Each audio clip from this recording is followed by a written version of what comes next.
Kevin, I really appreciate you taking the time to talk with me today about CupCheck. Ever since I stumbled upon your Instagram account, I've barely stopped thinking about this game and how fun and unique it looks. Can you take me back to the beginning and tell me about how CupCheck started and what it's been like to watch it grow to what it's become today? Gosh, when are we, 2020 now? I mean, this was back in 2016, August, September. We had an off day down in LA. We were playing the Dodgers on a Monday or on a Tuesday, and we had a Monday a day off. So myself and Matt Andres, Kurt Kasawi, we all have the same agent. Our agents live there in LA. So they picked us up in the morning of the off day, and we went down to the beach. And one of my agents had these poles that he had seen somebody play, and he's like, you guys got to try this. It's awesome. Had no idea a name for it. It was just kind of something that had been floating around. So it was 4 6-foot tall PVC pipes, some plastic cups and a couple frisbees. And tell you what, at first we were kind of telling my agent, we're like, we don't want to play this thing. What is it? Let's throw the football around, whatever. And then he finally talked us into playing it, and it was awesome. We were kind of making up rules as we went, because it wasn't a game we'd ever played. Nobody knew what it was. And so at that point, it just became something that we did, right? It just felt like, okay, this is kind of a cool new game that we can play, and we'll play it on the beach, and that's it. Then that off season, we went to NASCAR in Phoenix, and we're like, we gotta bring this thing. How do we figure out how to bring 4 PVC pipes and play it on concrete? So, not being very good at building stuff, we were able to go to Home Depot, get some 2x4s and some cinder blocks, and somehow rig this thing to where it stand up on concrete. And so we were playing it. We were staying on the infield at the Phoenix Raceway and playing this thing, and people were just flocking over. What is this thing? It's awesome. They're seeing 4 guys rolling around on concrete trying to catch these cups, maybe a couple adult beverages being had at the time. And we knew, we're like, okay, we love to play this thing, but it definitely catches people's eyes. They played it, everybody loved it, and they're asking us, where can we buy it? What's this thing called? And I don't know if it was because we were a couple days into camping out at NASCAR or what, but we got this idea of, hey, we should see if we could make this thing. So it's obvious you guys fell in love with this game and you saw its potential, but products and games don't happen overnight, right? What hurdles did you have to clear to bring this, DIY game with PVC pipes and a frisbee to the market? It took years. I mean, meeting with lawyers, meeting with people who can design blueprints of this to where if you hand it to a manufacturer, they actually know what you're talking about and how to make it.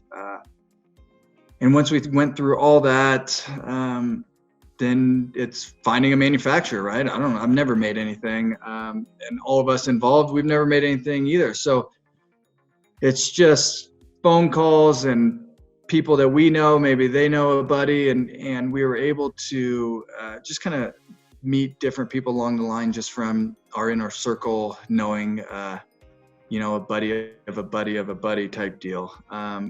And we launched spring of 2019, and here we are, still a very small company trying to, like you said, you kind of stumbled upon us, but you had never heard of CupCheck before. And that's kind of our struggle right now, is just getting our name out there, getting our game out there where people can see it in person, play it. And once they do, our feedback has been phenomenal. People love playing the game and have a great time playing it.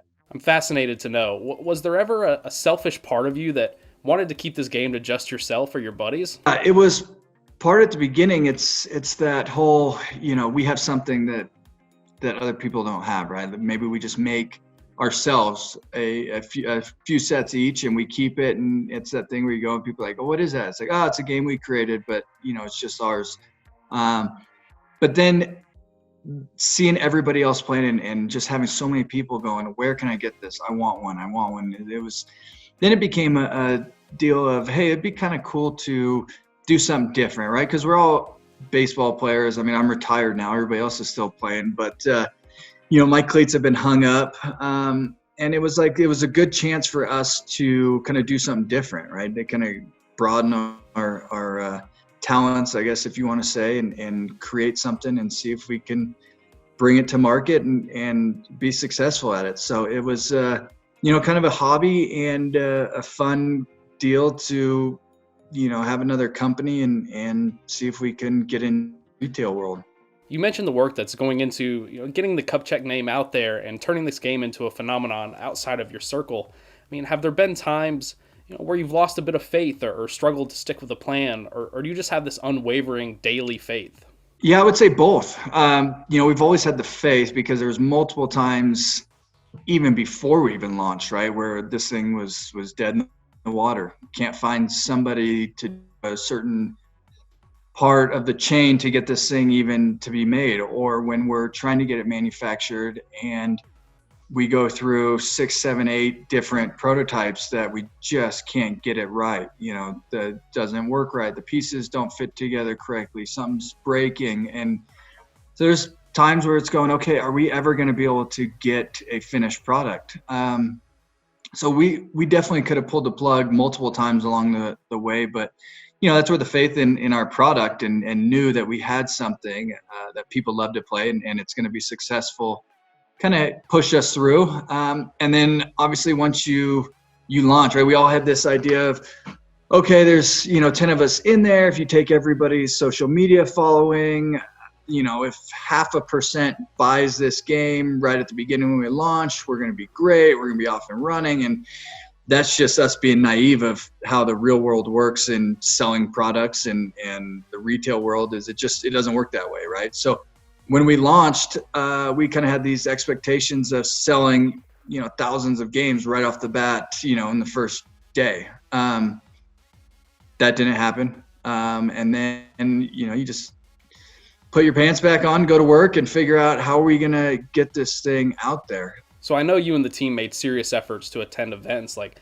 NASCAR races and concerts with the game and introduce people to CupCheck, but 2020, I'm sure, made that hard for you guys. How did you overcome that marketing challenge, and has it affected your growth negatively? It's hard to tell if it has or not, right? Because, our sales definitely picked up through the spring, summer, fall. I don't know where we would have been if we could do the summer events, the concerts, the outdoor concerts, the tailgating for sporting events. I don't know if it would have been better. It's hard to tell. It's definitely a game that is played at those things where people are hanging out, getting ready. They're hanging outside their truck and camping and all that. But I think people just wanting to do stuff outside, you can't go. So many places are closed. You're trying to figure out what you can do in your backyard and in the street, in your front driveway. Stuff like that is where our game, you could play it anywhere, right? It has the base, so you don't need grass or sand, on a beach. You could play it, in your backyard on the concrete. If you live in an apartment, you could go out in the quad. There's so many different places you could be played that people, I think, just kind of got stir crazy and needed something new, fun to go outside and do. CupCheck certainly has a few aspects that look familiar to some other yard games people might know. But what makes this game special and unique unto itself? What it was for us too at the beginning, and I think people enjoy, is that you don't have to have a ton of skill to play and have fun. You're 20 feet away from each other. You're throwing the Frisbee. You don't have to throw it hard. You don't have to throw a perfect Frisbee to hit a pole and knock a cup off. And then at that point, once the cup comes off, just seeing people from all age groups, right? From, young kids all the way up to, 60-year-old adults trying to catch this cup that's floating around and people, falling on the ground. And so it's just something different. It's the interactive, people just, reacting to these cups flying everywhere. And then the fact that there's no downtime, right? So if you're on defense, you're trying to catch the cup. If you're on offense, you're throwing the Frisbee. It's just, there's constant action. Now that you're the businessman and CEO and main ambassador for CupCheck, how much time do you still get to play the game? Anytime we're somewhere where we're going to, a barbecue or birthday party or whatever, I always keep one in my car, right? So anytime we show up somewhere and there's some space, you don't need a ton of space, we break it out and like I said, it's set up, and you'll have kids that are 8, 9 years old going over there, and we could always adjust it down. So if they're younger kids, you just take one of the middle pieces out and it drops down so they can reach the cups and they can play. And then people just pass by and, hey, you want a game, right? And you play. So we try to take it everywhere and have it with us, and it definitely gets used. To that same note, do you and your baseball buddies and co-founders, still get a chance to play together? So we'll get together. So we used to live in Arizona, so we still go back. This year, obviously, we haven't been back. Everything's kind of shut down. Everybody's been at home. But usually we'll go back, in the fall or winter and get together, go to Alex Cobb's house, or Longo's house. And guys get together, throw in some football, and go out in the backyard. And the games are always set up, right? And sometimes there's some betting being thrown around, and we do some mini tournaments and all get together. So, yeah, I mean, it's definitely gets competitive, when we all kind of play each other. But absolutely, we always get together. There's been some games on the beach is kind of where they get the most heated, because on sand, there's a lot more diving. There's a lot more, cups get caught, right? Because you're diving into the sand, catching cups. And it usually has, some money involved as far as the betting goes on who's going to win and this and that. And when the games get heated is when you think that the other team might have caught a cup by pinning it with two hands, right? Because you're supposed to catch a cup with one hand.